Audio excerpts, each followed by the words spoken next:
Welcome back, everyone, to the Sports Minorities Podcast, your home for not-so-expert analysis, plenty of shit-talking, and Tom Brady suddenly being Tom Brady again, right? I'm your host and resident Titans fan and proud alum of the back-to-back Conference USA champion UTSA Roadrunners. I'm JC. Joining me this week are... You shouldn't be Nostradamus Chicken Wing, because it's not a Lens Frank. Shut your fucking mouth. Okay, let me have this. Jimmy G is taking us to the promised land. That's all I'm saying. Done. Can we trade him? Can we? Sorry, go ahead. This is Nori, resident Giants fan, and I don't know how somehow we turned a tie what looks like a loss. So it's embarrassing. Fucking embarrassing. Hey, what's up? This is Rob, your resident Bucks fan, who's hoping to clinch the worst division in football. So, yeah, how y'all doing? When did the Bucks move to the AFC South? Wow, you did. I digress. DJ here, very happy Cowboys fan.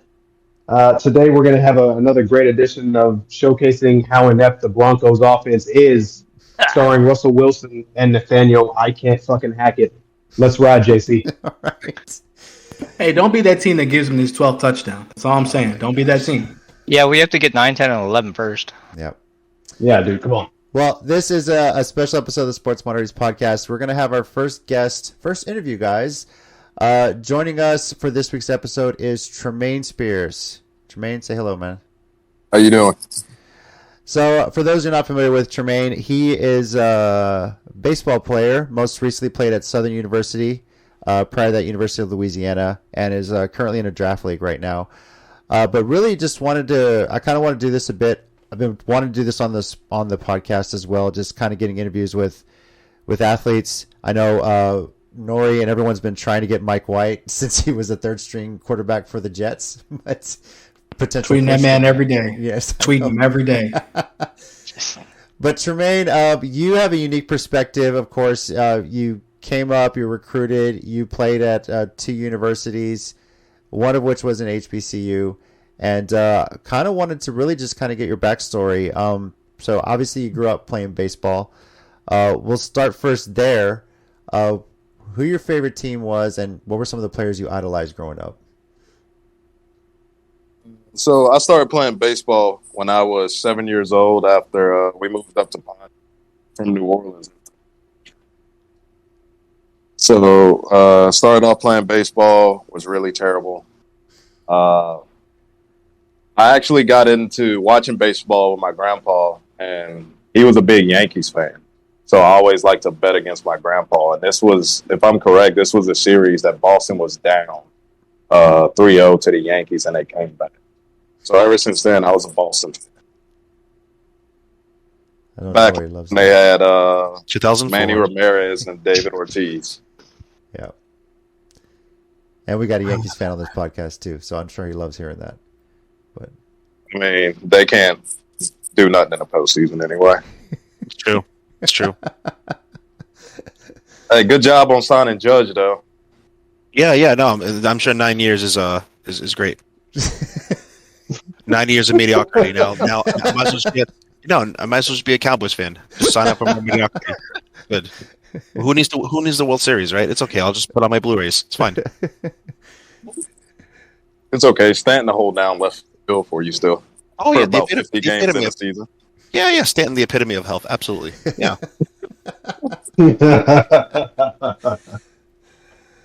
But throughout high school, I started really getting recruited I'd say my sophomore year. Played a little showcase baseball.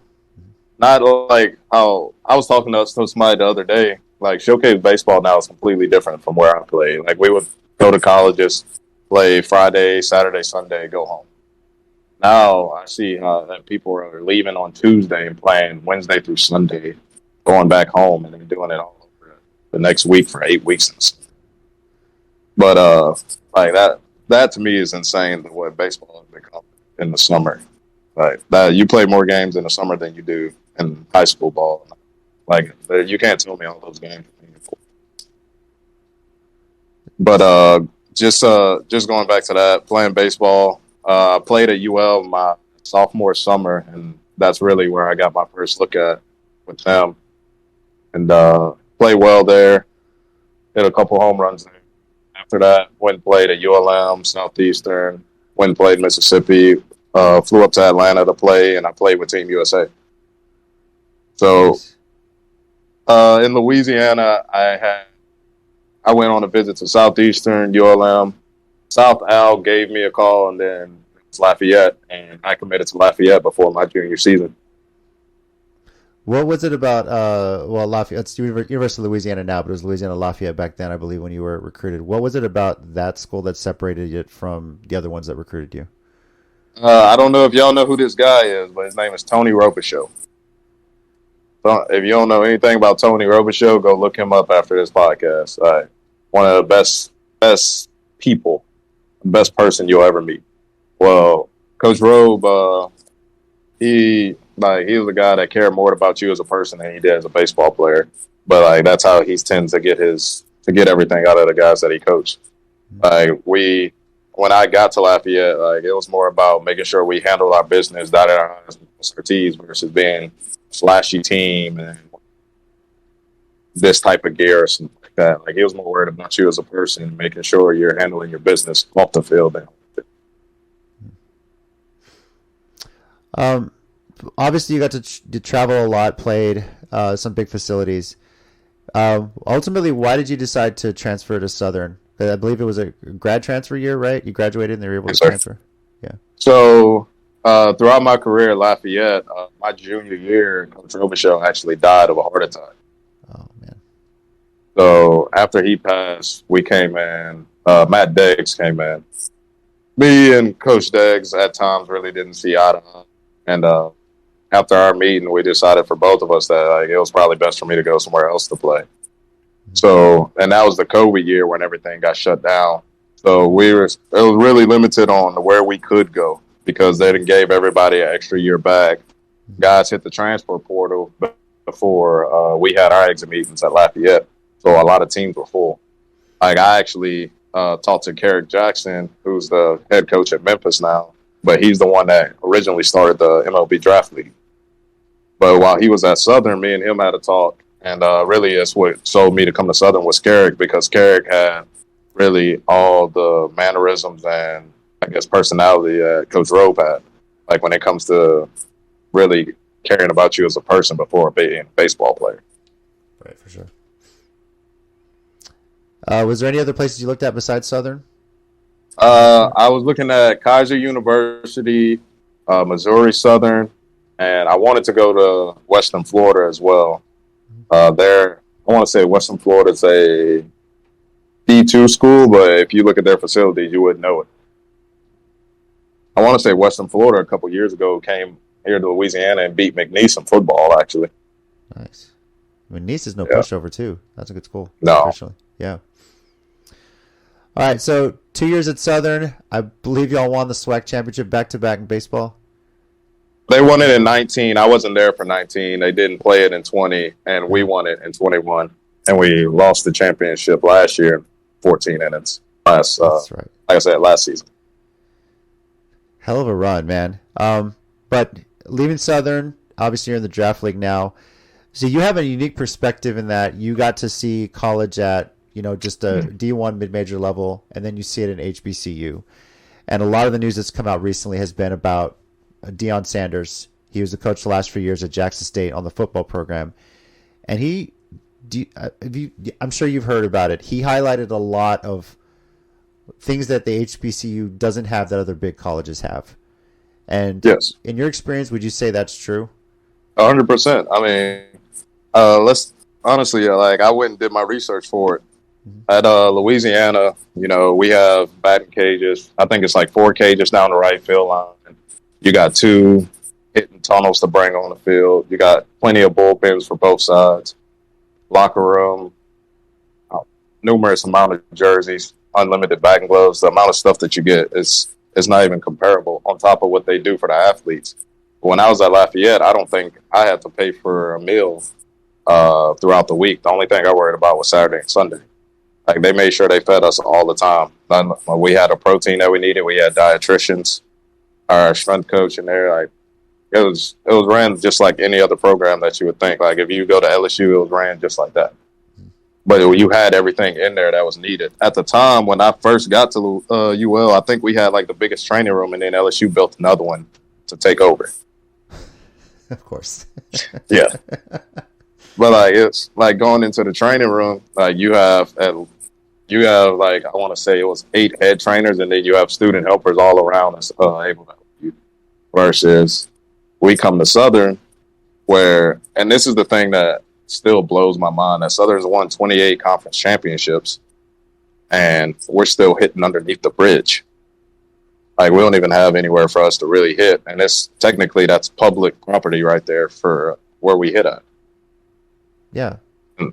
Like things like that. Like we need to get our backstop and net fixed, but those I don't think anybody really values the baseball team as they should, considering since I've been here, I think we're the only team that's won the championship. Yeah, Southern most recently, of course, football just lost to Jackson State for the SWAC championship. But yeah, the baseball team has been the most successful. Obviously, when people think Southern, most of the time they think of the band. It's just, Grambling State, the big Southern Classic. Grambling State versus Southern, right? Yeah. I guess my thought, too, is, like, what are some of the other things? Like, you've been able to travel around other places. And how is the culture, though, very different among, like, the teams in the HBCUs versus, like, some of the other schools? I'll say at a HBCU, they let you be yourself. It's not like, I can tell you this, at Lafayette, especially when Matt Deggs got there, it was the fact of you had to fit a mold. And if you didn't fit the mold or the system that was put in, you're not there. Versus in an HBCU, is you have the freedom to be yourself. At times, like, we got to pull people back and, like, lock in and be focused with things. But to the fact of you get to be who you are as a person, that lets things, to me, it lets it fly. I'm not looking over my shoulder depending on, oh, maybe I can't do that just because this doesn't fit our mold as a team, But the one thing I will say, like at Lafayette, it was a lot stricter. 12:45 early work, man. You're on the field at 12:45. It says optional. Don't mean it's optional. Well, you're on scholarship, right? You better be there, right? That's kind of the thing. Yeah, I mean, scholarship or not, you better be there. And I mean, but like that's the thing. That's why teams like that are successful, though, in my opinion, because it's not really the systematic part, but it's the structure that they were built upon. Like UL does a whole lot of like SEAL training, and like I said, it's very strict. Where like we knew we had rules: no earrings on campus, no hats on campus, no flip flops on campus, and you don't wear a baseball shirt on campus. Why? Because baseball is not your thing. So like that was the things that, like I said, that we really focused on being better people than anything. Or in being presentable in class. Like we weren't allowed to sit in the back of the class. We're in the front 2 rows every time. Right. Which you hear that a lot with coaches now in every level. But a lot of what you describe sounds like some of the things that Deion, Coach Prime, was bringing to Jackson State. Dressing nice, not getting into trouble. How do you feel the impact of what he did? Did it shed a light on more on what the HBCUs brought? Like, was it a positive or a negative influence, you think? I think it was a positive. The thing that really gets me about this whole situation is how people are mad at him leaving. Which I'll get into that in a little bit. But when it comes to Deion, Deion's brought a platform to HBCU.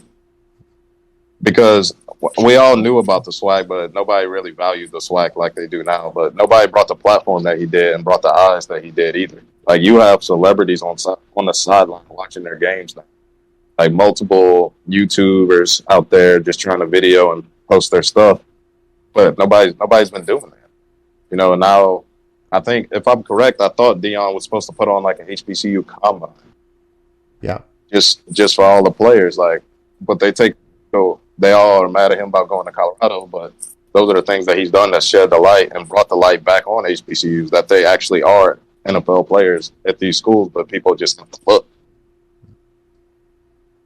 There's a lot of Hall of Famers we've seen that have come from HBCUs for sure. And I mean, he donated a lot of his money. He got a lot of big donors.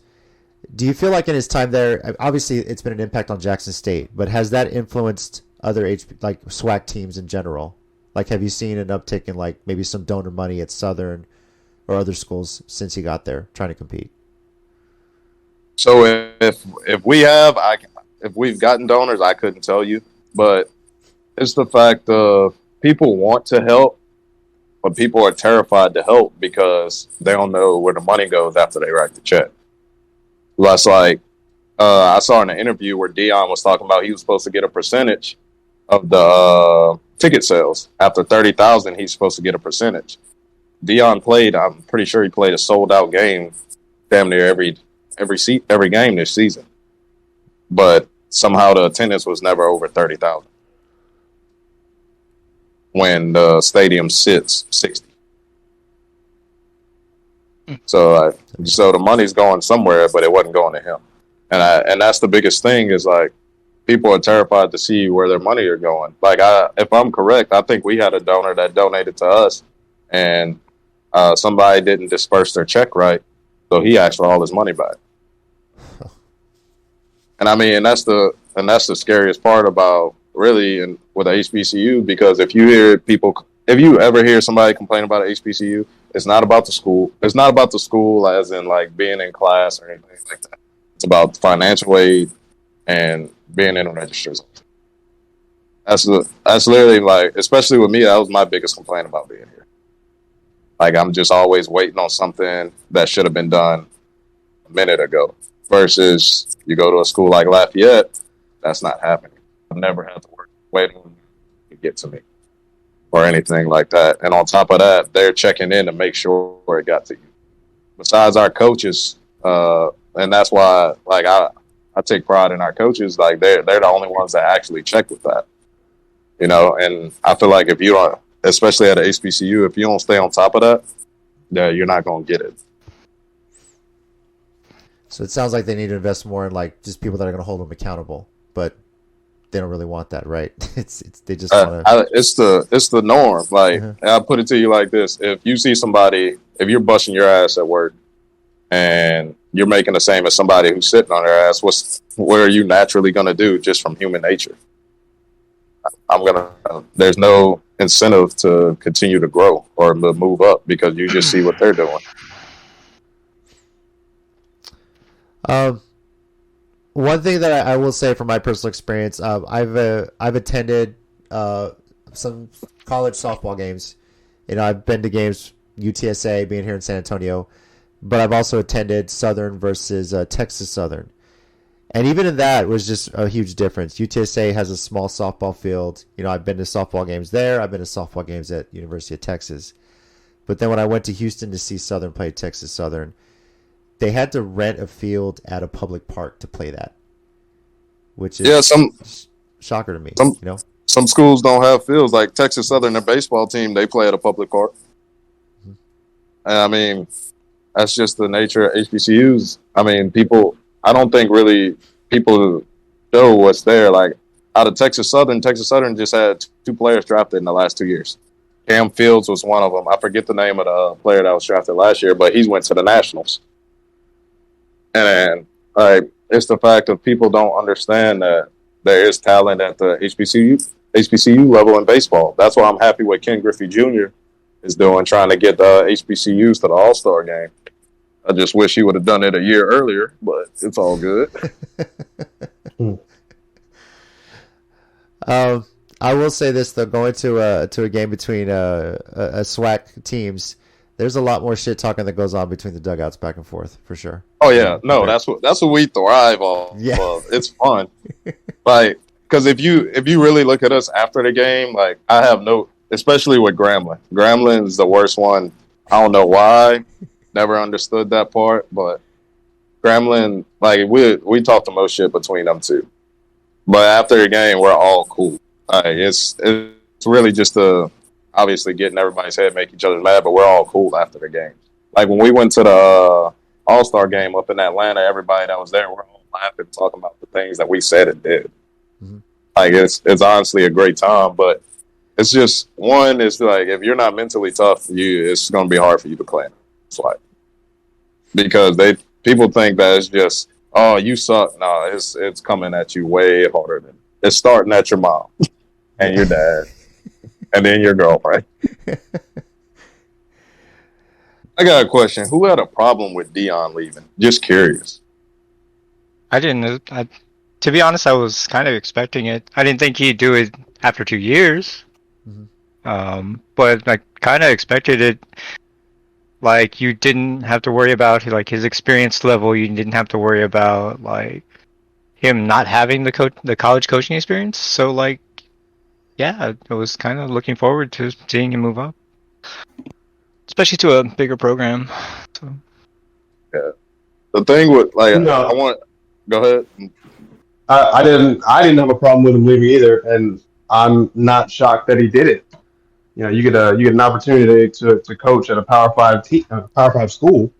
You know, that's something you take advantage of. You know, I'm sure there were plenty of talks involved, and Deion basically saw another opportunity to mold young men, and that's what he does. He's flat out said that in multiple interviews. He's been put here in order to mold young students into men. And that's what he does. So the opportunity presented itself, and he took it. I don't know. I've seen so many people who are upset about it. I don't understand. Look at everything he did for Jackson State before he left, and you see the little clips, 1 minute clip, 2 minute clip, 3 minute clip about different things he said to his new team at Colorado. What was at Jackson State? Everybody's upset. But if you really watch all of the interview, which is well over 3 minutes long, his students at Jackson State still love him. Nobody was upset there. They embraced. And then, he did what he did at Colorado, but it's one of those that like, oh, he said this, go jump in the portal. Well, if you watch the whole interview, it's not just go jump in the portal. It's if you can't handle this, and if you're not ready for it, then go. Yeah. In which case, yeah, you should. If you can't handle it, then get the hell out of there. I mean, seriously. What do you think was going to happen? It's Deion Sanders. He's the GOAT. So he's going to go there and they coach you, but you're supposed to be there, half-assing your way through. That's not going to work. Right. So, And I think like I wanted to shed some light on this. So, do we all know who Billy Napier is? Name's familiar. I'm not too familiar with him, but name's familiar. He's a head coach at Florida now, but he came from Lafayette. Yeah.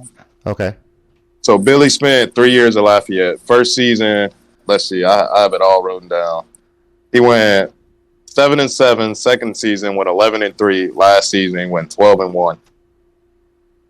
And he was loved, like everybody sent off very well when he went to Florida.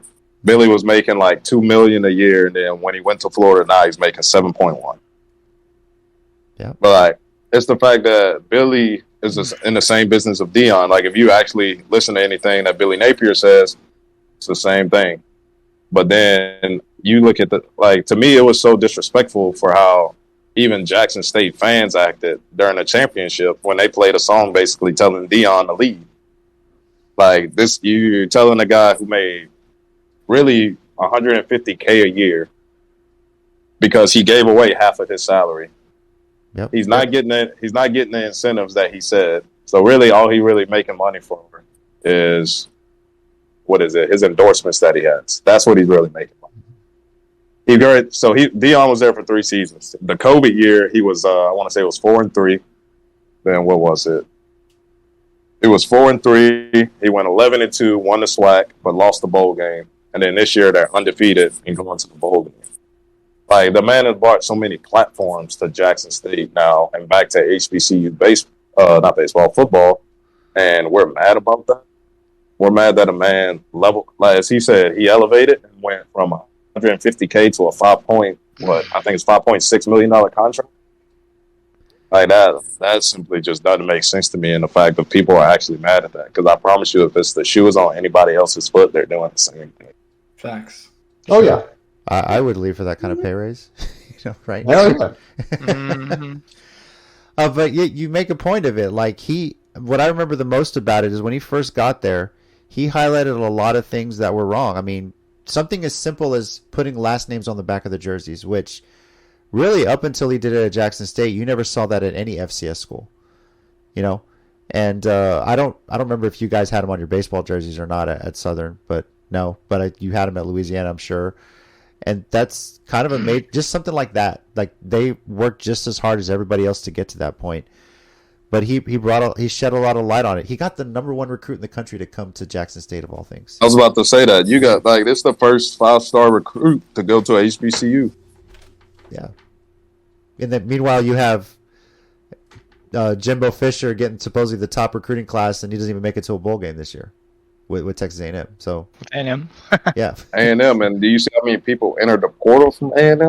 Oh yeah, for sure. But here's another thing I want to say. Let's talk about the fact that this man has made $150K this year, right? Mm-hmm. You got players that are making $9 million in NIL deals, and you're mad that this man is leaving. Please tell me how are you going to coach a player that's making more money than you than deals? Give an 18-year-old $9 million and then try to tell him to do something. Let me know how that goes. See if he even works for it. I mean, you give somebody that young that much money, like, oh, I don't have to practice. I'll just show up for game day. You know, I mean, you got. I forget the kid's name. I think he was either committed to. I think he's committed to Texas or something like that, either Texas or Miami. But his NIL is more than what Trevor Lawrence is making right now in the NFL. Which part of the reason Frank Harris is staying at UTSA another year too, because UTSA is getting a lot more donor money with NIL. There's a big flux of quarterbacks that are coming into the NFL. So Frank Harris doesn't have the best draft stock right now. So he has an extra year of eligibility because of a medical red shirt because of the COVID year. So he's going to stick around at UTSA for one more year. You know, a lot of people think he should leave, but he decided I'm sticking around. And I think the NIL is part of the reason why we might see more athletes stay their full eligibility. You know, 100% is the negotiation standpoint now. Like who was it? Carter Young. Carter Young, he didn't have that great of a season at Vanderbilt. He had 2 really good years beforehand, and he was transferring to LSU. Well, Carter Young got, I want to say 1.5 mil in the 15th round of the draft, which is unheard of. Why? Because Carter said, look, you can pay me what I want, or I'm going to go to LSU and get this in Anaheim. It's literally that simple. So the NIL system, in a way, do you think it's broken, or some improvements need to be tweaked to it? It's got to be capped. Uh-huh. There's no reason for a kid that haven't even stepped foot on a football field to be making more than NFL players. It's cool if you give them some, but at some point, I think that's where financial advisors should start to come in too, to where they don't get all the money at once. It's given to them a certain over a period of time. Because the number one thing with athletes is they run through money. Nobody knows how to manage their money. I would say this. What been your most memorable experience playing for an HBCU? Something that you're going to take away from your 2 years there at Southern? I mean, besides our championship game, it's really bus rides, man. That thing is wicked. We do some stuff on the bus. The bus would be rocking on our way back. Oh, I just thought of something for sure.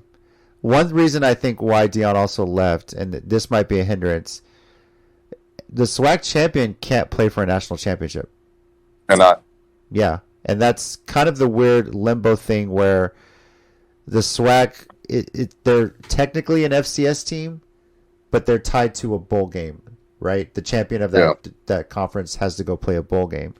They go play the MEAC, the other HBCU conference bowl game. Yeah, the Celebration Bowl. I'm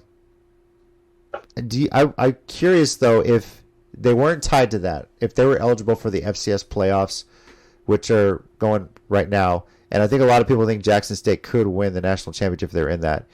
Do you think Deion might have considered staying a little bit longer, but not taking the Colorado job? I'd say so. I wouldn't say they would win the national championship. So let's talk about strength of schedule.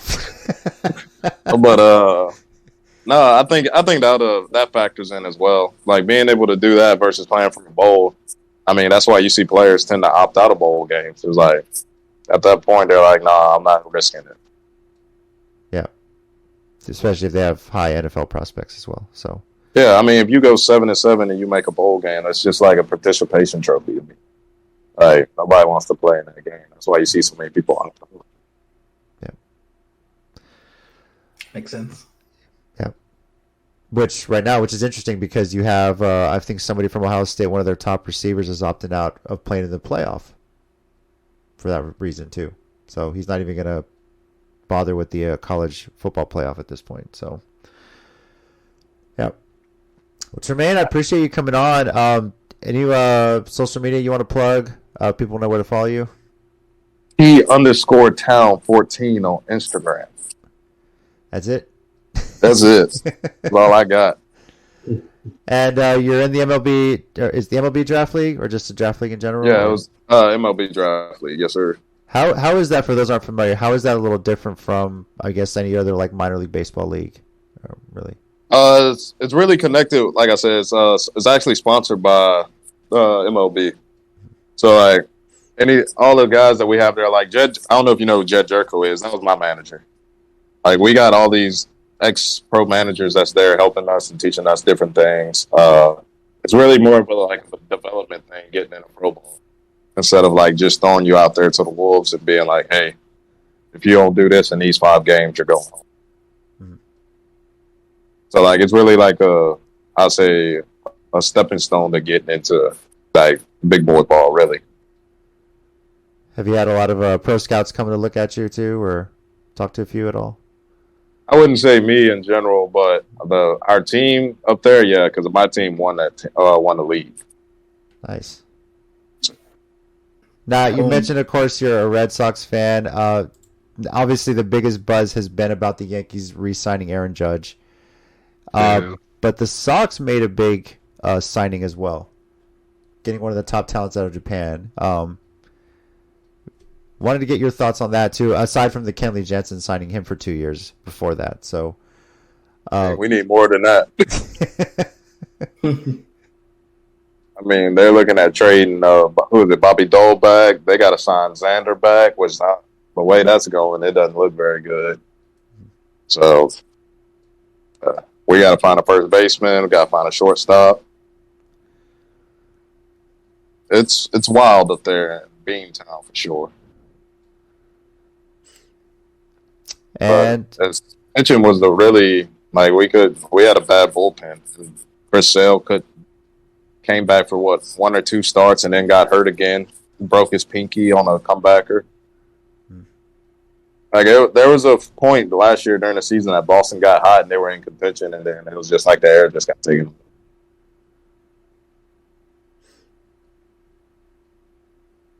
And where do you think Carlos Correa ends up?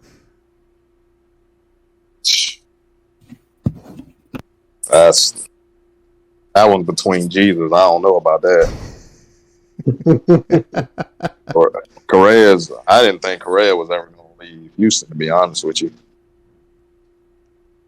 You know, it's interesting saying that because Jeremy Pena said in an interview that after Correa's last year at Houston, like when the season was over, they lost in the World Series, he met with Pena and told him this is going to be your team. So Correa pretty much knew he was out.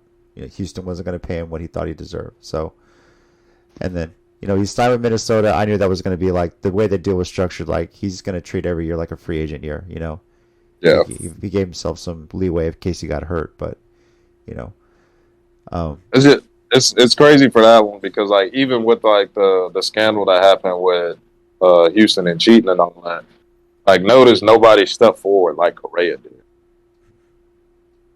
And like that's why I said like the way he stepped up, it was like, nah, he's not leaving there.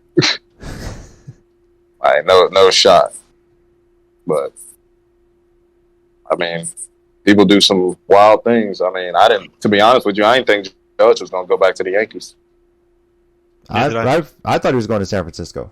I thought San Francisco was going to break the back. I thought he was going anywhere but back to the Yankees, especially after how they treated him in the playoffs. After the man carried you for 162 games, yeah. Sorry, I couldn't be me. I agree. I'm a Yankees fan. I agree. Well, we do have a Dodgers fan on here, and I have to ask him: Would you be okay with Carlos Correa wearing the Dodger blue? No. How do y'all not that lock one? up Trey Turner? That's my question. What was that? Do they not lock up Trey Turner? Yeah, I don't know. You let Seager go and then you let Trey Turner go? I don't know what they're thinking, or they may have made a play for somebody else, and we're thinking that they were going to get it, and I don't know. I just don't know what they were thinking. Who else? I think who else? Who are their big shortstops out there besides Correa though? Xander Bogaerts, right? Bogarts, I think, yeah. Yeah. So I don't think Sanders had a meeting with the Dodgers yet. As far as I know, no. the only one I was actually a bit surprised was seeing Wilson Contreras going to the Cardinals. I thought the Astros were going to make a play for him. That makes sense. But it does make sense with Yadier leaving. Yachty. Yeah. Yeah. The Cardinals had that no one money makes to a offer. lot of sense. Yeah. Yeah. So, I actually like that move. But let me tell you who the Dodgers are going to pick up at short. Wait, did Javi sign a big deal last year? Javi Baez? Javi Baez? I don't think so. Keep that in mind. interesting. Tremaine, appreciate you jumping on. Is there anything else you wanted to say just about anything in general with HBCUs? Anything that, I guess to Deion directly. I know you didn't play for him, but for what he did for HBCUs in general, is there anything you would say to him if you could meet him face to face? I mean, he shed a light. That's what I'd tell him. Like, he did everything that he said he would do, he did. And, like, you can't fault a man for doing. If anything, I'll ask somebody to do is be honest with me. And that's exactly what he did. And he did exactly what he said he was going to do. Do you think he wins in Colorado? Oh, he's about to get some transfers, yeah. All right. Cool. Well, Tremaine, appreciate you being on. It's been awesome talking to you a bit. I'm sure we'll talk, more as things come down the road. And good luck to you. Hopefully, we see you with the drafted by a big league team and maybe playing for your Red Sox one day. So. Hey man, I hope so. We hope you do too. Yeah. Appreciate you coming on, Tremaine. You take care. No problem. Y'all have a good one. Thanks. You too. Take it easy. All right, man. There's. All right. Thanks again to Tremaine Spears for being on. And guys, your thoughts really just on what he had to say. I thought it was good to get a perspective of somebody who's played at an HBCU, has had that perspective, seeing the difference from your typical D1 college to an HBCU. I think it was cool to just get some insight. Just knowing that, like, yeah, you have teams that have won national championships and they're playing underneath a bridge. Like, that's kind of crazy. I was really surprised by the fact that, at UL, at Louisiana, everything is there for you. They're ready to go, but he gets to Southern, like nothing gets done. So, but yeah, I really hope that really what Deion did was shed a light on what happens there. And I hope that him leaving really, maybe some people start stepping up, and really taking some ownership on that if they really want some of the top recruits to keep coming to schools like that, So, right. Yeah. Well, thank you again, Tremaine. Appreciate it. We'll actually get into our show here now. We're going to be recapping Week 13 of the NFL season and making our predictions for Week 14. And let's just jump right into that. So how do we do Week 13? Chicken Wing won the week, went 11-3-1. Meanwhile, myself and Rob went 9-5-1, and Nori and DJ went 8-6-1 on Week 13. So, Chicken Wing, we'll start with you. Our usual recap here.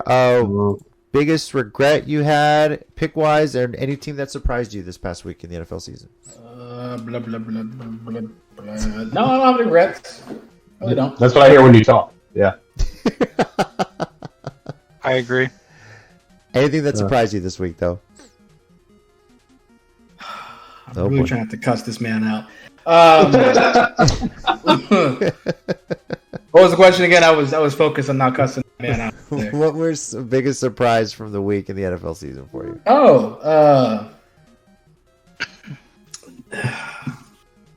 Shit. I don't have any surprise. Actually, no. The biggest Biggest surprise that I have is how much Baltimore struggled against Denver. Without Lamar?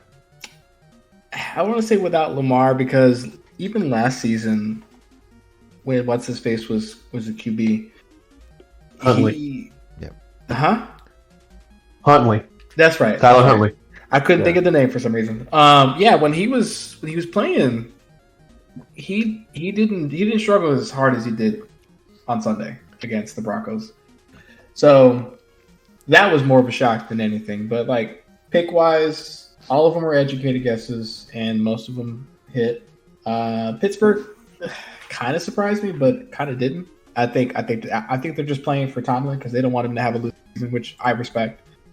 Outside of that, no, I don't have any surprises or any regrets on that week. If I have any potential regret on it, it's maybe taking the Jets the way Minnesota had been playing, but then again, it was Mike White, right? But surprise-wise, I guess the biggest surprise for me was how wide a gap the San Francisco-Miami game was. I thought that would be closer, especially with Jimmy G going down. So, it's irrelevant, bro. Yeah. And do we need to start looking at the Raiders a little more now, guys? No. At least against their division opponents. Against division, maybe? Josh McDaniels still their head coach? I mean, he's won 3 in a row, hasn't he? Right? So, No. They won in spite of him. He didn't win that. Don't give him credit for that. Don't give him credit. And I know people want me to address the me picking the Titans and then probably me picking the Texans. Hey, I went with the Texans. I stuck with my bold prediction. And let's face it, Deshaun Watson didn't beat the Texans. His defense and special teams of the Browns beat the Texans. That's facts. 2 defensive touchdowns and a punt return for a touchdown. We did try to tell you that even with the Texans being devoid of talent, they just didn't have a chance to win. I know, but I stuck with it. Made my bold prediction. I manned up, took it. But you did. Yeah, but Deshaun, no, don't. For the Browns fans thinking he had a hell of a no, he didn't. So no, yeah, and I don't think any Browns fans think that. I haven't seen any. No, I mean technically, JC's right. Had it not been for those defensive touchdowns, he would have won. Yeah, Houston played great, but then it is what it is from there. But I really expect every team to play against the Browns on the road, especially to be chanting "no means no" every time the Browns are on offense. I bet. Well, that sadly is not how the pick'em league works. Unfortunately, it's if the Queen had a dick, she'd be king, right? I know. Yes, I get it, buddy. We've had a lot of close, frustrating calls. Like you feel it in your gut, you feel it in your balls that like I made the right pick, but you did, and it sucks. I know, man. I'm with you. Yeah, it's part of it for sure. So. Anyway, let's see. Rob, what about you? For last week, I think the only pick I regret is the Minnesota pick.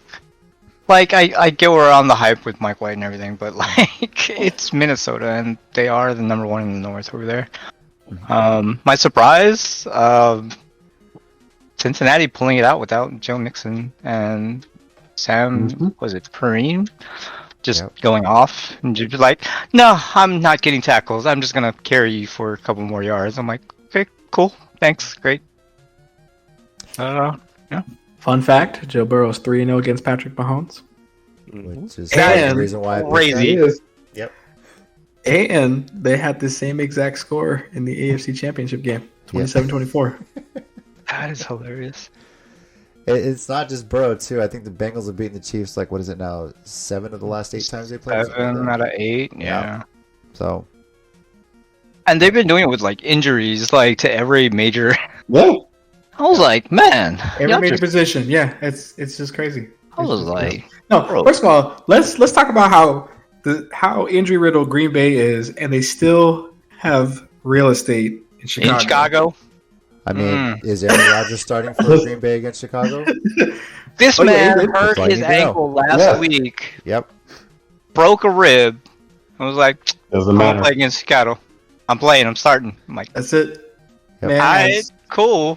I think 18 houses now, something like that. Mm-hmm. Shit, at least he's got a compound somewhere. Yeah. DJ, your thoughts on Week 13? I don't have any regrets. I just You regret I not really putting your wanna pick in for showcase- Buffalo against New England because you forgot to put that one in. JC, we're not gonna focus on that, all right? We're not doing that, and we don't need to fucking focus on that. I thought it went in, but it didn't. Pull the mic? You Yeah, shut okay. your fucking mouth. I don't ever want to be anything like you. Never. It happens. So okay, fine. I'll put that down. I wish I would have made sure that it actually saved versus just hitting send. Well, it's fine. Yeah, it should be fine. It wasn't fine.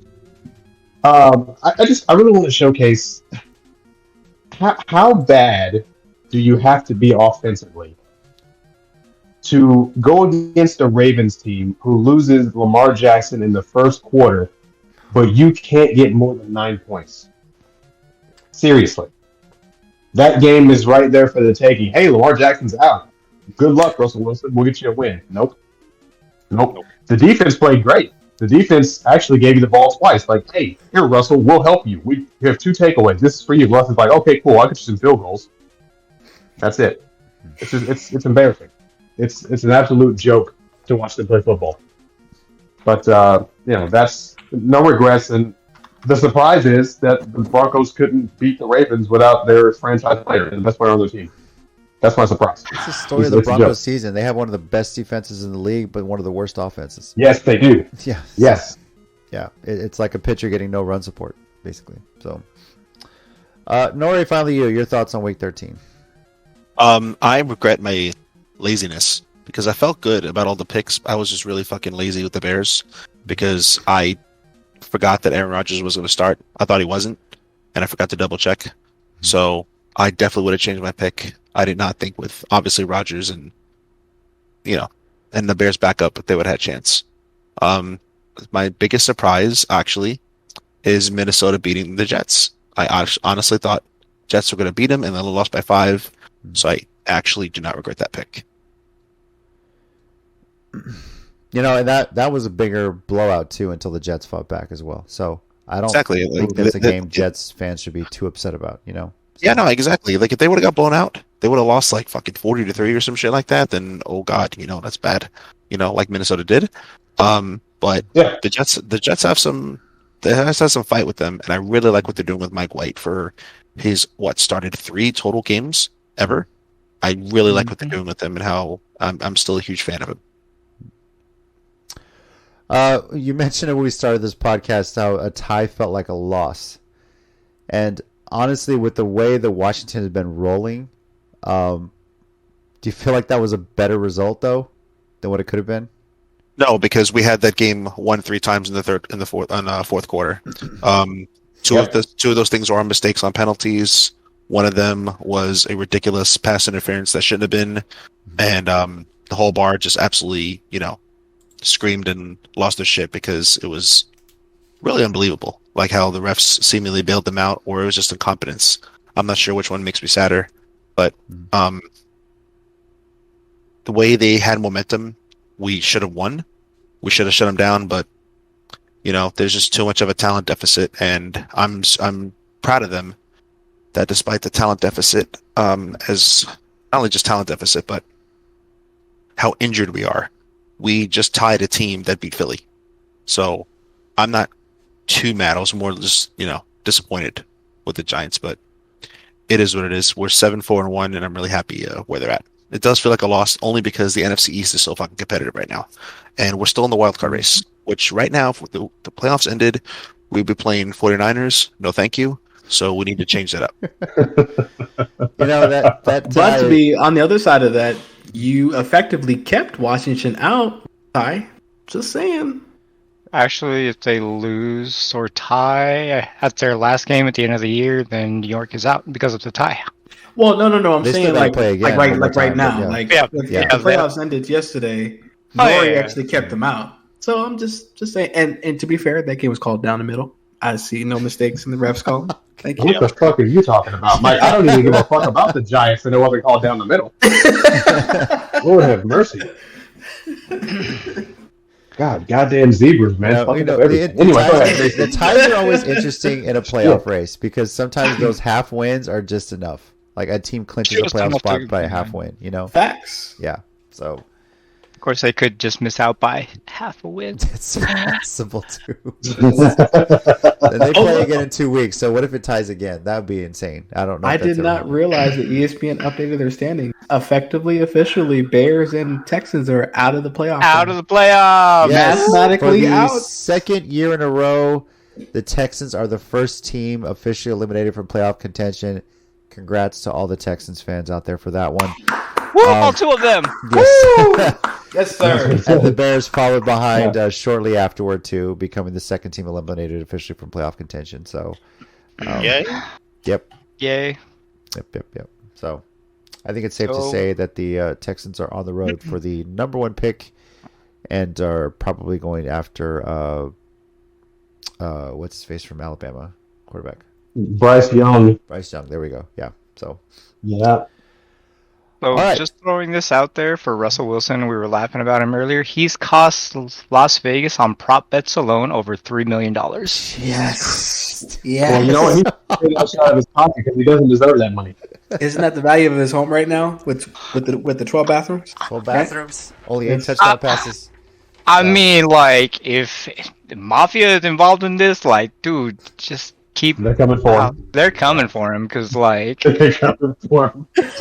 Like, the prop bets are, like, plus 125 that he'll be under 1.5 touchdowns per game. And they paid out for the last 6 weeks, I think? Oh 7 my God, weeks I'm always now? taking the under. I would always take the under given the way this season is going. Jeez. Yeah, I was like, Lord Jesus. have mercy. Yeah. Like, it has been plus 133, plus 215. Oh my God.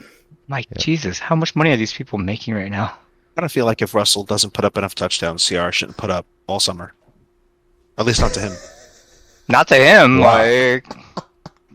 That's I mean, he already has the... that might do the trick. I love some of Somebody the has to fan do sites. I love the fan sites that are like, after this last loss, he should pay back the $245 million. I'm like, you're right. He Facts. hasn't thrown touchdowns and... Well, if Sam Bradford never gave back a dime, he sure as fuck won't. So This is true. Yes. This is true. Okay, so I on to the week. wonder. And now, as far as some roster moves as well, the biggest one obviously was that the Panthers let go of Baker Mayfield. can't believe it. Oh, and got picked up by the Rams? Picked up by the Rams. The Rams took his contract off of waivers rather than let him go to free agency. So, is a good chance Baker Mayfield starts tomorrow night, Thursday night. Anything? No. Like on 3 days against The Eagles won a Super Bowl with, Nick Foles. Nick Yeah. Foles. But he Yeah. was second string, sir. That made me believe anything is possible with anything. So And it's quite the move by the Rams. I think they're 3-9, right? I mean, come on, guys. I don't think Who gives a fuck? it's going to take a potentially a miracle to be in the playoffs at this point. And I don't think They Baker got him Mayfield because is of a us. miracle. Huh? That's the only reason why. They got him because they didn't want us to get like we were going to reach for him anyway. I mean, it's But not dude, like the he's expensive. Shanahan's He's have still on already his said rookie they contract, don't right? want him. So he's still on his Well, rookie contract, right? So it's not like he's expensive. Well, exactly. But Yeah. any shot that they can take to not let your division rival take it, they're gonna fucking do it. Like the same shit for Dallas. Like if fucking, I don't know. Give me somebody good. AJ Brown from Philly. He gets waived for some fucking reason, right? Okay, Gets well, waived. if he gets waived, Nick Sirianni should be fired. Well, no. I'm Immediate. saying like yeah. like hypothetically, if he gets waived for some fucking reason, and then New York's ahead of Dallas, and Dallas wants him, Giants are gonna take him. That's just like, no, fuck you. You're not getting him, and getting a better shot at the Super Bowl. Fuck out of here. Like that's the only reason in my eyes why they fucking took Baker. Like I care, but that's just hilarious that they did that. Well, considering the quarterback situation you have right now in San Francisco, now obviously Jimmy G is out at least through the end of the regular season. Yes, And there's no guarantee he would be ready for the playoffs. With His foot injuries, timetable- yes. his timetable is divisional round. Okay. Mhm. So and Mr. Irrelevant didn't do too bad. No. Yeah. So He's relevant now. He just matched Russell Wilson's career in one game. Yeah. Not career. I'm sorry. Not career. So basically, Yeah. in a nutshell, what that means is he's better than Russell Wilson. That's what we're saying. Here. Not his Brock career. Purdy. His season. He just matched his season like in an hour. Yeah. Yeah. I mean, you're not That would work. I'm better than you. I mean, think about it. I mean, if Brock's in practice playing against arguably the best defense in the NFL, I mean, even DJ can't argue that. Yeah. Like he's playing against. No, I don't. The Niners' defense is overall better than the Cowboys' defense. It's right just now. it's just ridiculous. Minus Osweiler, the name Brock is usually like there with success. Yes. Brock Lesnar. True. Yeah. Okay. Yeah. Yeah. I mean, and then Tom Brady was second to last pick, and he came in for Bledsoe, and look where that happened. I'm just Brady saying, was boys. second to last round. Second to last Oh, round. second to last He wasn't- round. Yeah. We're He- talking about yeah, Mr. my mistake. Irrelevant. My Yeah. mistake. Like literally the last person picked. Oh yeah. I knew Brock was the very last person picked, but I mean, we have two rookie quarterbacks, so I mean, well, rookie and Even sophomore. Brock Turner didn't lose. Sophomore. Ha! Mm-hmm. So I don't know. It's just it's just an interesting situation because if you're a coach, well, actually all you guys, if you're a coach and Brock gets us to the divisional round, but Jimmy's cleared to play, who do you go with? Brock. Rock. Brock. Hot I think you hand. go with the hot hand. You go If with Brock the hot got hand. you there, then, you He got you there. Why would you? Why would you swap him out? You ride with a hot hand. You already know Jimmy G can come up in a backup role if he's needed. He did that this year, right? Not just the hot hand, but the one you already know that Jimmy G has a ceiling. Yeah. So it's like This at is least true. Trey Lance, you don't know about that ceiling. Watson has probably a really high ceiling. I mean, yeah, no, Turner. Who knows? It could be the next Tom Brady, or it could be an aberration. I mean, You're go right. with the hot- You go with the hot hand. I mean, Mhm. the fact that he's playing under Kyle's Shanahan system for like all this time, and apparently, Yeah. according to RG3 and that other guy, Dan Orlovsky, that irrelevant guy, his tape is good. So Yeah, I mean, look, the last team that really rode a hot hand and made it successful was the Patriots. true. Bledsoe gets hurt, Brady comes in, the rest is history, right? I mean, I'm not saying that could happen to Brady. It could, but that's really how you play with football. I mean, that's part of when Kaepernick got a shot. They rode the hot hand, went to the Super Bowl. And the system doesn't heavily depend on the quarterback like other teams do. No, but I mean, the offense is going to get a little more simplified though because it is a rookie. That's just naturally going to happen. That's true. That's true. I mean, because Brock, this game, his actual first career start is going to be a true test. I mean, unfortunately, it's against Brady, and Brady's undefeated against first starters. Brady's played 7 quarterbacks, beat them all, and their rookie starts. So that's going to be an interesting game. Rob, you can come over. I go to you. Doesn't matter to watch. Over there. That's cool. But I don't want to put this like Trent Dilfer in the Ravens, right? Because sorry, exactly because like Trent Dilfer is just bad, and the Ravens defense gave him the win. But we have a crazy defense, a star-studded offense. I don't know what to expect. I'm actually more fucking nervous than anything because we don't know what to expect with this kid. You know what I mean? Well, and we don't know his football intelligence. Go ahead. Here's my thing. So Brock Purdy comes in. Yeah. After Jimmy G goes down early in the game, and you see what he was able to do. Yes. And now he's actually going to have practice time under and taking first team snaps because that's just what he's going to be doing. Now Jimmy G's not coming back at this point. Right. Y'all's defense, and it pains me to say this, I just want you to understand that. Y'all's defense is so good that really Brock Purdy just needs to pull a Cooper Rush, go in there, be careful with the football, don't do anything stupid, and y'all are going to win because your defense is going to put him in optimal position to get points. That's pretty much what you're going to have to do. I agree. And that's it. I think it's going to be closer towards like the NFC Championship we had 2 years ago, where Garoppolo only threw the ball for 8 times that whole game. Yeah. But at the same time, don't do anything stupid, and the defense will get you the win, basically. So that's it. Yeah. At the same time, the only one thing I want out of my defense is to have, and it pains me to say this, y'all stat when it comes to takeaways, because man, Dallas can take away that ball. That shit. But That if we ball had going that for us stat, always. fuck. Well, we'll dive into that more when we make our predictions. So, real quick, though, just some of the injury updates on it. Of course, we mentioned Jimmy G is out at least through the end of the regular season. Divisional round is the timetable. So, if the Niners end up playing in the wild card weekend, it doesn't look like he would be available. So, No. Yep. Unless they rush him back. I don't know if you want to do that. Look, the difference is Dallas would be like, oh, you'll be starting in 2 you, okay? Broken foot. Let's see. He laughs because it's the truth. It is.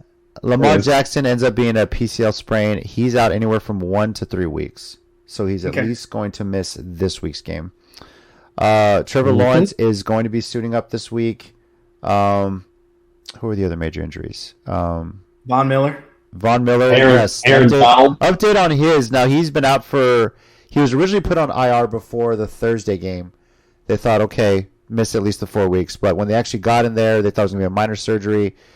They got in there. They confirmed his ACL was torn. He is done for the year. Big blow to the Bills defense.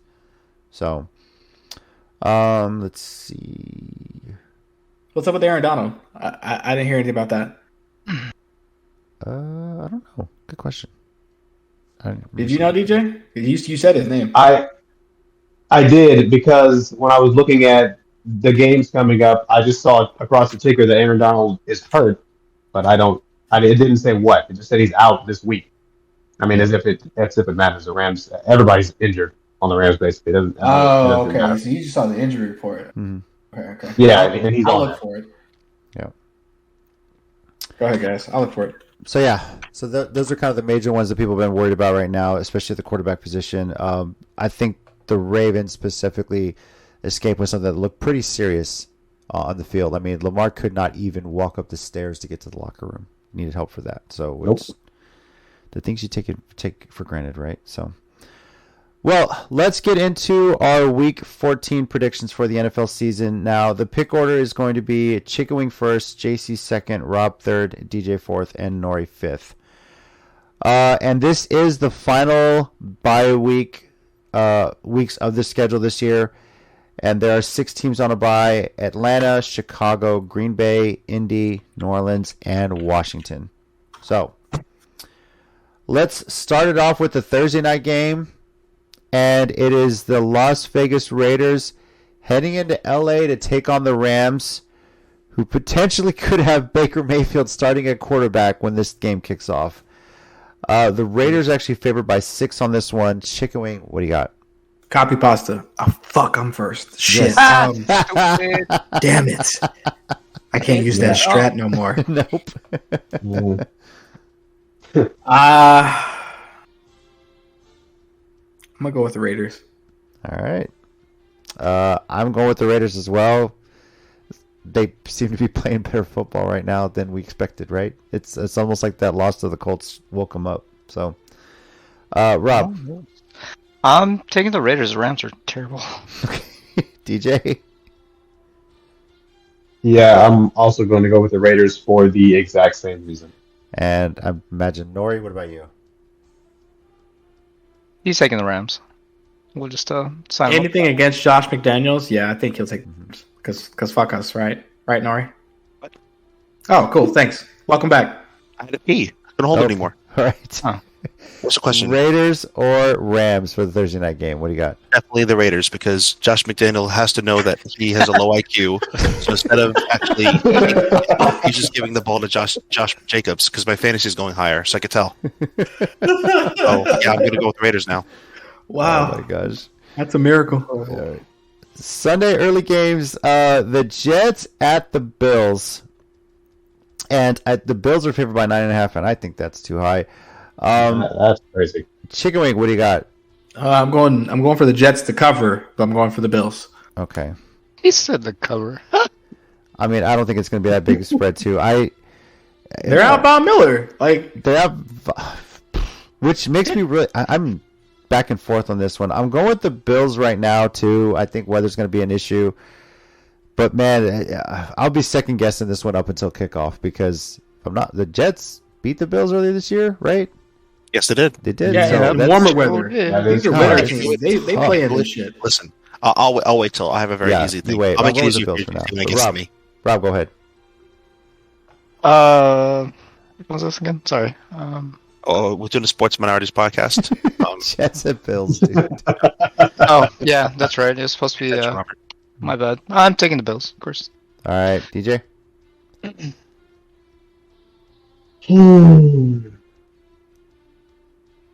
I like the Jets in this one. I like the Jets. All right. And Nori, floor is yours. Yeah, I'm gonna make it very simple for everybody. If Zach Wilson can beat the Bills, Mike White can do it. You said the same shit about Kirk Cousins. Look what happened last week. It wasn't a primetime game though. Well, Mike neither, White, neither is this one. I made some bad picks this year, like you have, my friend. Yeah, that's why we're not winning. So, Yep. yeah, I'm catching up to JC though. It's JC in December. Yes, my perfect time of the year. Not the Dallas Cowboys. You kiss my ass, bro. Yeah, I'm gonna go with the Jets in this one. I'll be the lone wolf. It's all good. Oh, you're not the lone wolf. DJ's also going with the Jets. Too. No, I picked the Jets. Yeah, DJ's going with Come on, buddy. That's right. Come on, buddy. Right. We're best buddies now. The better Edwards, right? Buds. Another Best division buds matchup here: Cleveland at Cincinnati, Battle of Ohio. Chicken Wing, what do you got? DJ, I'm gonna need you to send me 20 selfies and Cincy.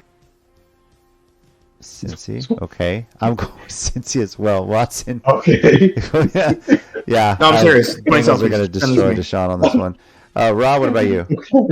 Taking the Bengals, yeah. All right, DJ. Okay, I'm taking the Bengals. 1, 2, Mike. I got you. That was super random, but I got you. Thank you. And Wait, he Nori. said I got you? I guess we do. Yeah, I'm going with the Bengals. All right.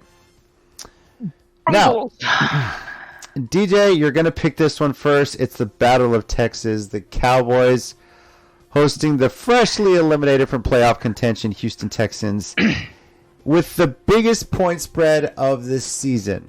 Yes.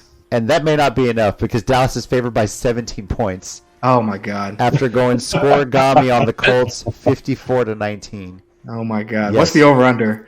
13 Over-under and a is half. 45. 53? 45? Does it go up? Because it's 45 what I had. So Hold on. Oh, yeah, you're right. 45. yeah, 45 on this. Okay. Yeah, take the Jesus. over just on Dallas alone, right? But DJ, because it is your Cowboys, you're going to pick first. So just go ahead. What you got? Do they cover? Do they cover? It's a good question. Okay. Hell yes. By themselves, they don't need Texans to do anything. Jesus. The Texans just got eliminated from playoff contention, and let's be clear, we know they're fucking tanking so they can get Bryce Young. They're not even gonna have starters on the field for most of the game. I can almost guarantee that. Cowboys big. Let's move on. All right. Is anybody picking the Texans to win a game the rest of the season? Ooh, rest of the season? Rest of the season? No. Hold on. Ooh. Let me look at their schedule. Hold on. Okay, let me just throw the schedule out there. The schedule is at Cowboys versus Chiefs, at Titans versus Loss. Jags, and Loss. at Indy. Loss. Yes, they're going to win Loss again. and loss. Who are they going to beat? What? Indy. They'll beat Indy when they have the number one pick wrapped up. Is that basically what you're Yes. telling me? You know what, Rob? I And hear it's what you're gonna saying be because, it's gonna be a spoiler game. Yeah. Well, it's going to keep the Colts No, potentially out of the playoffs. That's right. Fuck you both. Fuck you both. It's going to be a fucking spoiler game to the fucking Titans. Fuck you, JC. On Yes, ruined sir. my Christmas, you dickhead. No way. I will fucking ruin your Christmas. Hell yes. Well, listen, What? misery loves company. So if the Texans go ahead and they're not making the playoffs, so they figure, well, we'll take the teams in our division down with us. So I don't know, maybe they fucking do that shit. I don't know. See, that's what I'm saying. Christmas Eve, it's a great Christmas present. Well, If this Hackham's chicken wing, I'm driving back from Florida. I'm taking it out. All right. It's okay. We got a recording of it. We're good. Okay. Minnesota at Detroit, another division matchup this week. Detroit, though, is actually favored by 1.5 at home on this one. At home. Yes. Chicken wing, who you got? I'm taking Minnesota. It's not a primetime game, and I'm sticking with it. All right. That is correct. I'm going with Minnesota, and honestly, because I feel it's the safe pick right now. Because this one's hard. Detroit, though, was impressive, but I know it was the Jags. Minnesota on a roll. This goes either way, but this is another. Both teams play at indoor stadiums, so I'm going to give that to Minnesota. Rob, what about you? I'm gonna take Minnesota. I'm really divided on this one. Like, yeah, I'm really divided here. Because Detroit can put up points. Like, they've shown that they can score and they can go into these shootout matches. I just don't know if they can keep up. Yeah, I'm gonna take Minnesota. Yeah. All right, DJ. I'm going with Justin Jefferson. So by default, the Vikings. All right, and Nori. I can almost guarantee the Detroit Lions will win because I'm going to pick the Vikings. Okay. Well, in that case, I'm picking Detroit because They should. I almost want to put the Nori guarantee on it because every fucking time I think Detroit's got this game, they do the opposite of what I want them to do. So I'll be rooting for Detroit. I'll be screaming because I'll be picking the Vikings. Okay. Because I can't afford too many risky picks. I'm already picking the Jets. So. Yeah. All right. Tennessee now hosting Jacksonville. Titans favored by 4 at home. I'm picking this one first. Yes, going with Tennessee. I honestly don't see them losing another game the rest of the year. And yes, that includes against the Cowboys week 17. So. Well, I see y'all losing the game. We'll go from there. So. It's cool. We'll see. Yes, obviously the biggest news out of Tennessee is the firing of John Robinson, the GM. Caught me a bit by surprise, especially because he just got an extension in February. It's like, really? yeah. Well, when you lose to the guy that you traded, First, I am actually not mad about the trade. I wasn't on draft night when I saw who we drafted, and I expected last week's game. I thought Burks was going to have a coming out party, and then he took a cheap shot in the end zone and still held on to a touchdown pass. Fucking sucks, dude, because that was the game he was going to break out, and then the rest is history, right? So. And that AJ guy caught 2 touchdowns. And Yeah, sure he did. Yes, he's going to do great. Yeah, But then if Philly doesn't win a pretty Super good. Bowl this year, which they always manage to choke doing that, who are they going to sign? Because that big extension they gave AJ Brown's going to kick in, and they ain't going to be able to sign anybody. So, anyway, moving on from that, though, I got the Titans beating the Jags. Had the Jags number. I'm sticking with that. And Phil, if you're listening, yes, we're going to do this again, bro. So I'm happy Trevor Lawrence is playing, but get ready for that pass rush. So I've got the Titans. Chicken Wing, what about you? Sadly, I have to go with the Titans. Sadly. Yeah, sadly. Sadly. I don't want to give JC wins. All right, Rob, Rob. playoff hopes. I'm gonna go with the Derrick Henrys. Yes. Okay, DJ. The Queen Henrys. Yeah, I know. Wow. Come on. I don't dude. know. Have y'all seen Yeah. how he's been getting hit this year? He is not. He's not running people over. He's good. Nope. Like, Nope. Well, when Dallas goes there, we'll hit him a lot. But I got you. Yeah, we'll talk about your run we're going defense, Derrick bro. Henry this Shit. week. DJ. I'll talk about the takeaways. Okay. Talk about that. mm. You know, talk about those. You know, the sacks. We can talk about those. I can't wait for week 17. I can't wait. Oh my god. Ads are Thursday coming night. out. On Thursday the night. fucking calendar, baby. On the Same calendar. night as the Alamo Bowl too, by the way. Oh Thrown out my there. god. Yep. Hook 'em. Yes. So DJ, who you got? Titans or Jags? I'm gonna go with your Titans this time. All right, this time. Nori, you. Why are we taking our time on this, fellas? We're all rooting for Jacksonville, but the Titans are probably going to win. Okay, So we'll pick why the you- Titans. God damn This it. is true. This is true. We need Because DJ in town for There that was week, like, though. there was Because if our that one teams don't win the chance. Super Bowl, yours don't either. All right. That's it. Oh, That's simple, JC. Okay. I have nothing against the Titans, but you don't get to be happy. So Gotta keep my championship streak going, bro. I got my teams. yeah, are gone no, now, so. we're good. We're good. Thank you. yeah. You only get 2 a year unless you're me. Fuck you. I'm gonna be the new trifecta. You kiss my ass. All right. Wait, he has 2? Wait, you do have 2. I do have Yes, Oh, yeah, he has 2. Yes. Holy Avalanche shit. Astros. He's got the end. Yeah, the Avs and the Yeah, Avs. no, I'm JC counting can't on have the 3. Titans to get hot at the right time. and No, surprise fuck people. you. That's You're not Yes. getting trifecta. It'll never Fuck be you. a trifecta because it all has to be the same championship year. I mean, And this could be the same championship year. this could be the same championship year, Yes. technically. This is technically right. Yes. Football started this year. Calm down. All right. Philly at the Giants. Nori, customarily, I know we got to pick your team first. So what you got? Philly. It's Philly. I rooted for the Giants. I'm gonna piss myself laughing if the Giants win. I've seen crazier shit in my lifetime, but we are way too injury ridden to not only keep up with Devonta Smith, but AJ Brown, and to contain Jalen Hurts. Jalen guy's pretty good right now. Yeah. If we were like relatively healthy, I might pick the Giants as an upset, but we're not. You're not. So, I mean, the only way we win is if the same Giants team that showed up was the Washington team that showed up against Philly. If we just play underdog and piss them off and outcoach them, only way we're gonna win. I mean, could happen, right? Stranger things have happened in the NFL, so it could happen. Sure, yeah, absolutely. Is anybody picking the Giants to beat the Eagles this week? Nope. No. Unless they score more points than them, no. Wow. No. I Thanks, don't even. Not was it gonna Booger respond to McFarlane, that. right? Who? Yes. Yeah. Yes. Yeah. Jesus Christ. All right.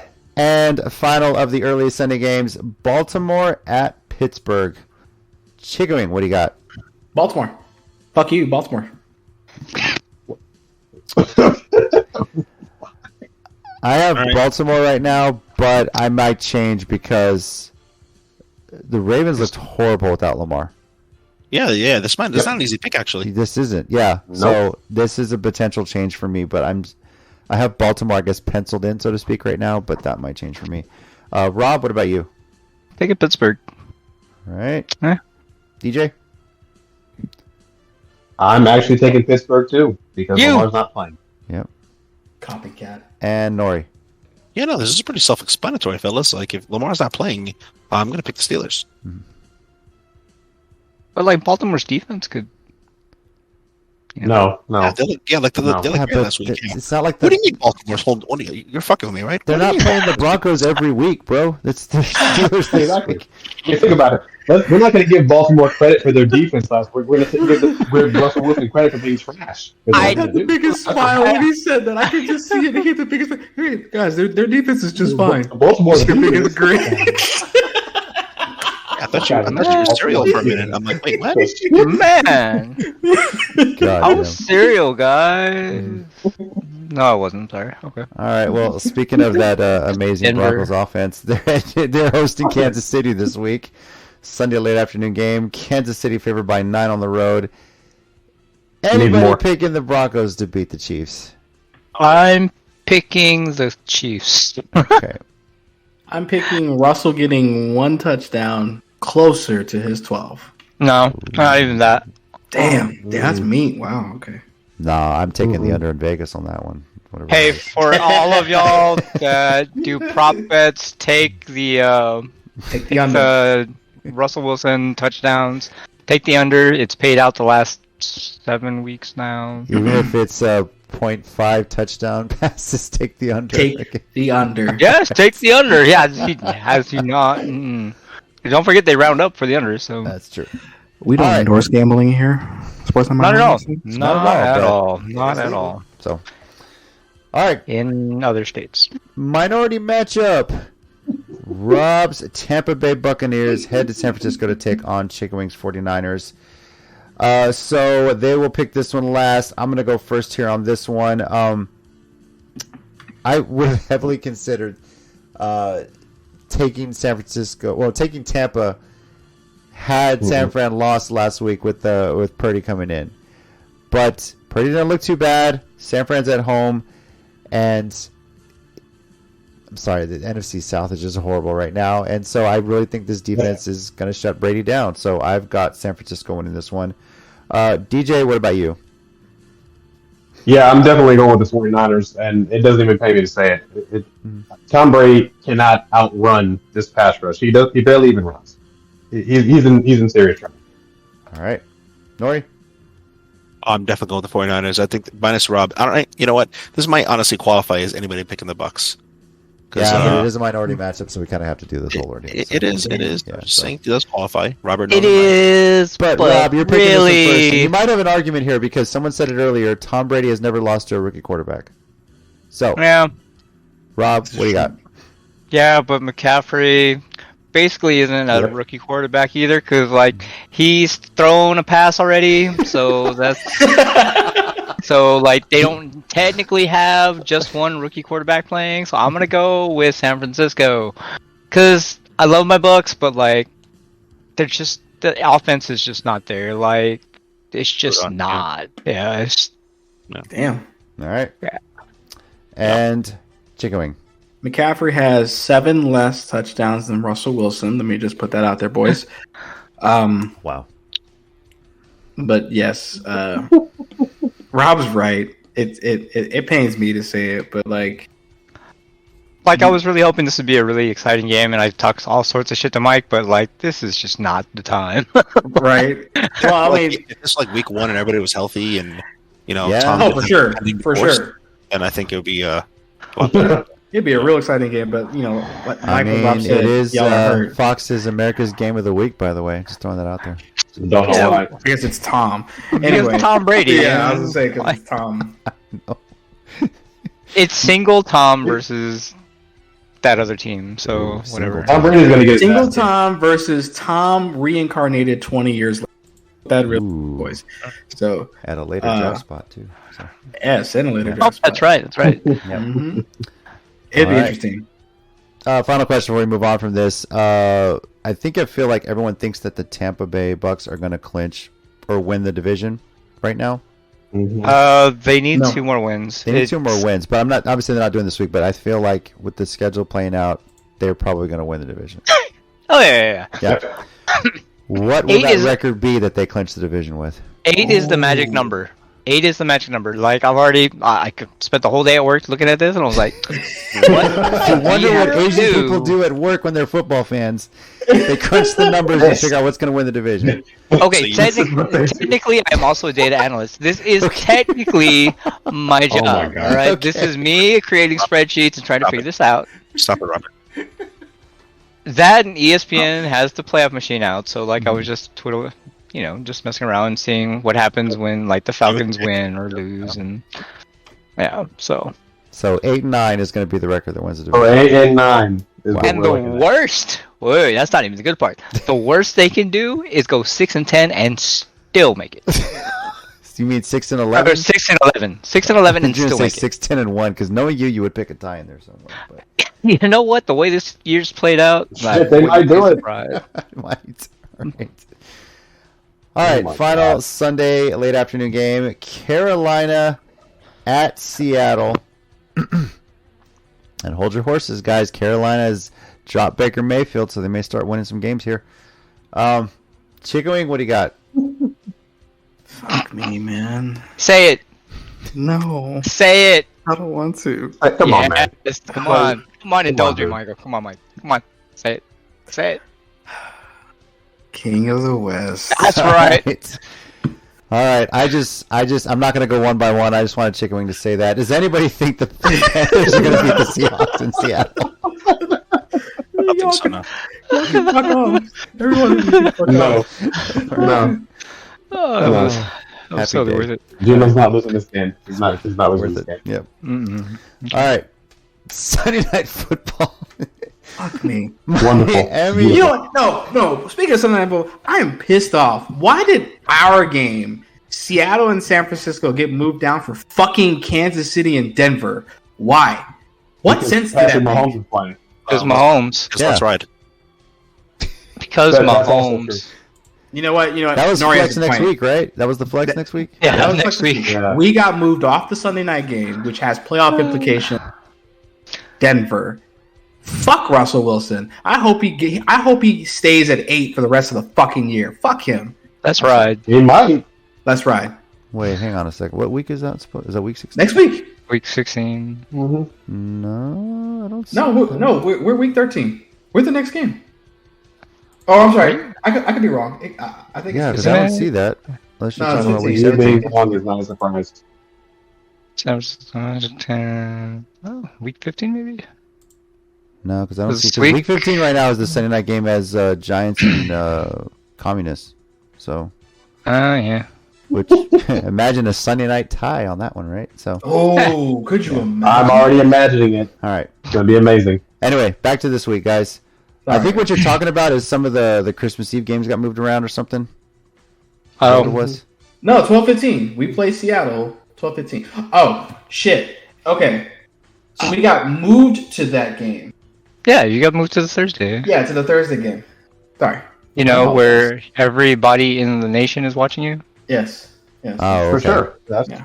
because So everyone you're- loves Thursday Night Well, they have Football. to subscribe to Daddy Bezos first. So. That's right. I mean, 90% of the U.S. population has Daddy Bezos, Especially this time of year, 'cause it's Christmas gifts. Yeah. Because Christmas. or is sharing someone's account because we know that It's a bad completely- economy. Don't judge people. completely frowned upon. Yeah. But Legally, we have to frown upon that, but casually, We don't condone that understand. here at Sports Minorities. completely Amazon frowned Prime upon. is like Wink, Amazon, wink. Yeah. Amazon Prime is like pumpkin spice. Like low key, we all fucking like it, but we're not gonna just talk about it. All right. Speak That for is all. yourself. Speak No, for facts. yourself, Speak you for your fucking lying, self. lying. Those are blasphemous Every day I words right question you with this shit, man. Okay. I really do. Sunday Night Football, Miami at the Los Angeles away team. Chicken Wing, what do you got on this one? Miami's going to bounce back. They're going to take this game. Is anyone going with the Chargers on this one? Because it's both teams coming off a loss here. So No, I'm not. No. Yeah. Chargers are still hurt. Yeah. They don't have Keenan Allen. No. Tyreek Hill owns the Chargers. Like he just any team he's on, he's just no, Alright. not gonna do it. Yeah. Not gonna do it. He blew up our secondary twice. So, no. Yeah. Yeah, he did. All right.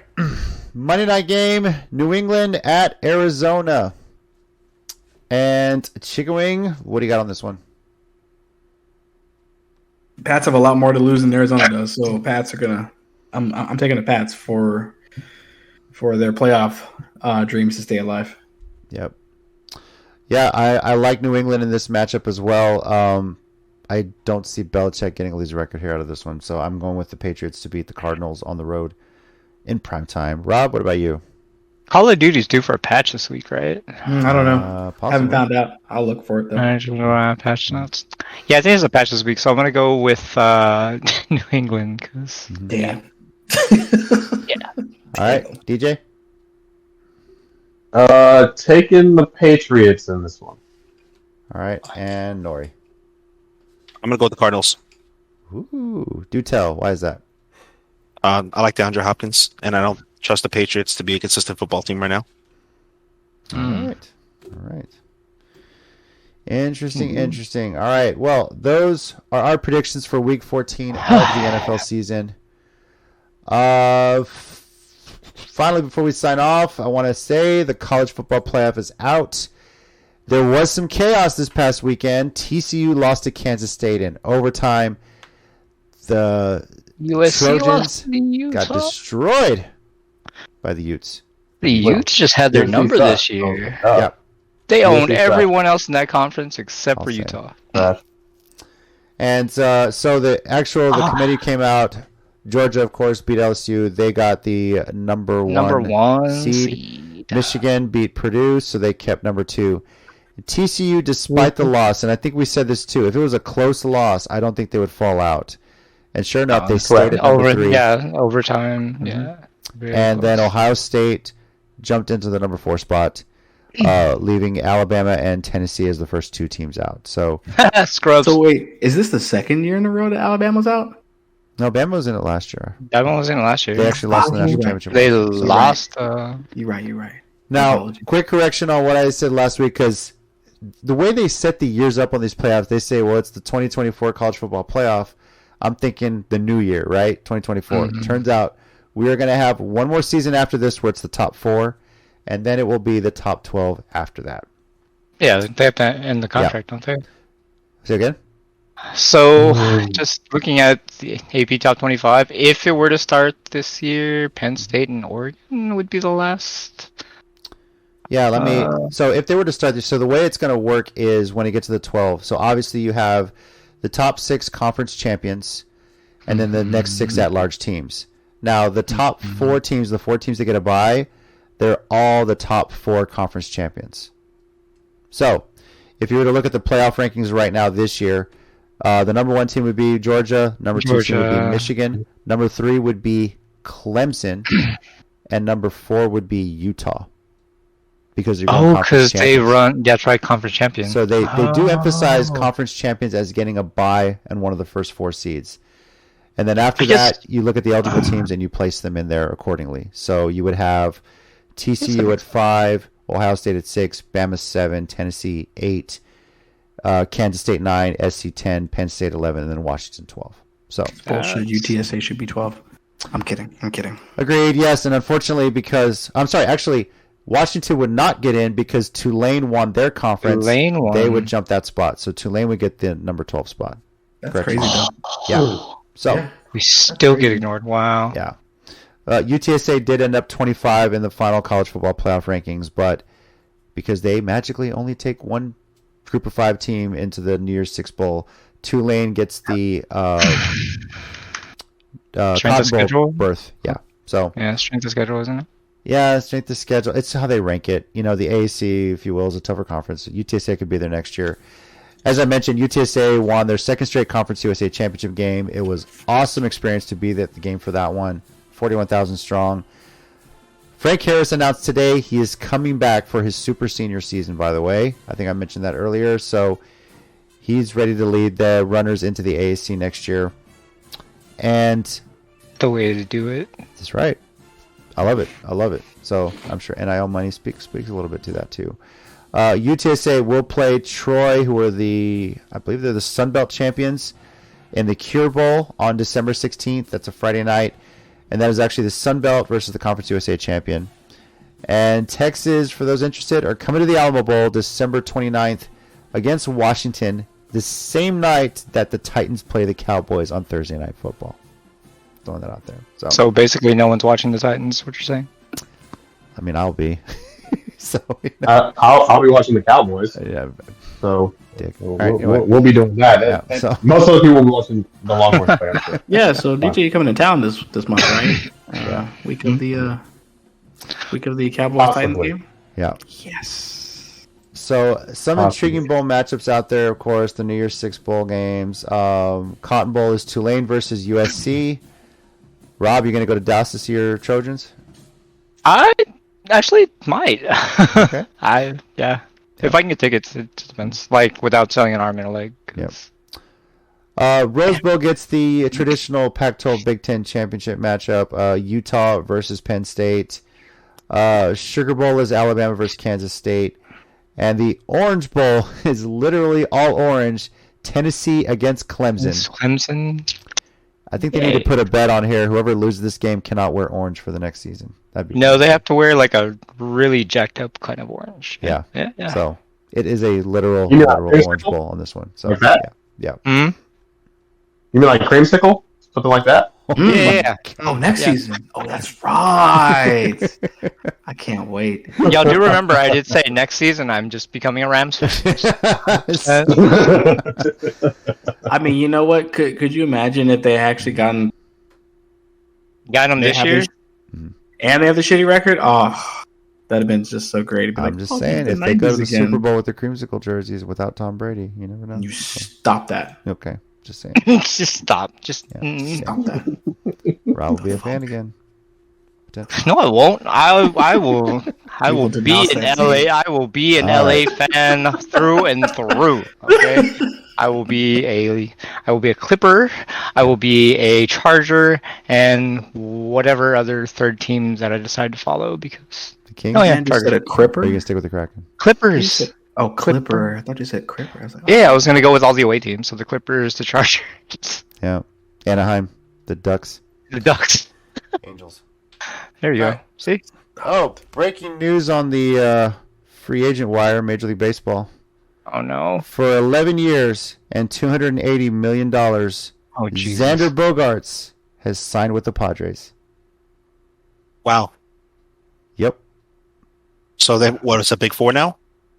I guess so. I mean, Holy shit.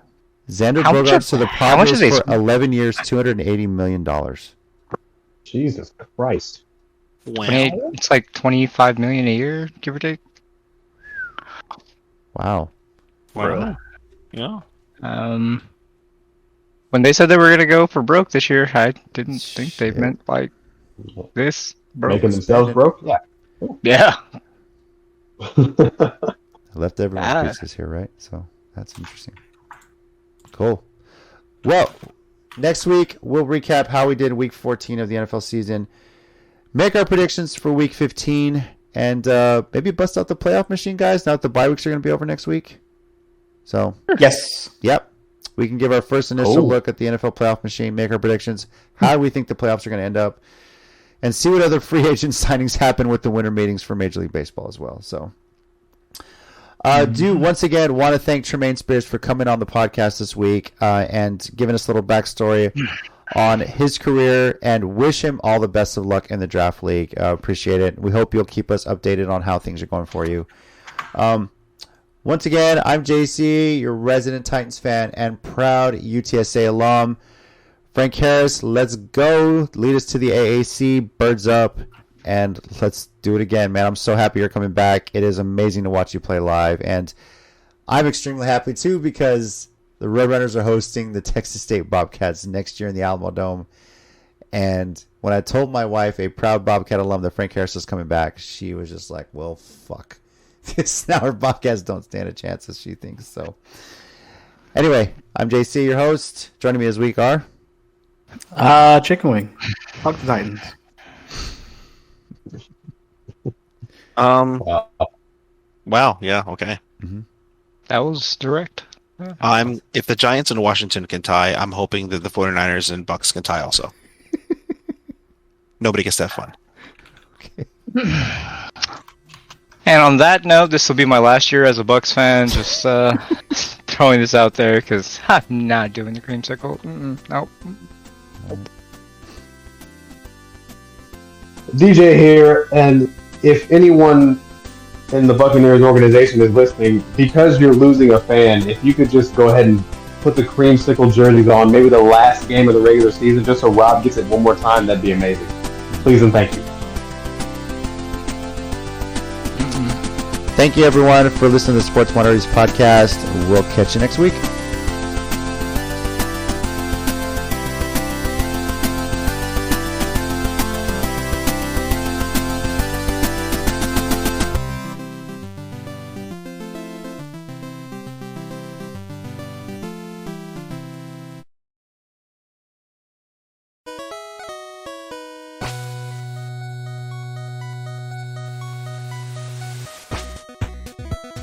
Thanks, everyone, once again for listening to the Sports Minorities podcast. We do appreciate it. If you want to keep the conversation going, we're on Twitter at SportsMinorPod and also on Facebook at Sports Minorities.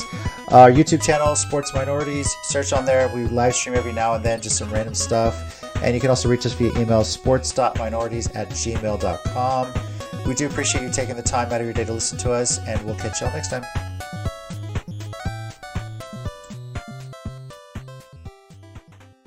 I think I heard, because my headset was pretty loud, that he's a Saints fan. He is a Saints fan, yes. I'm sorry about 2 weeks ago. You heard that. That's all I'm saying. I'm sorry about my season. You're right. You're right.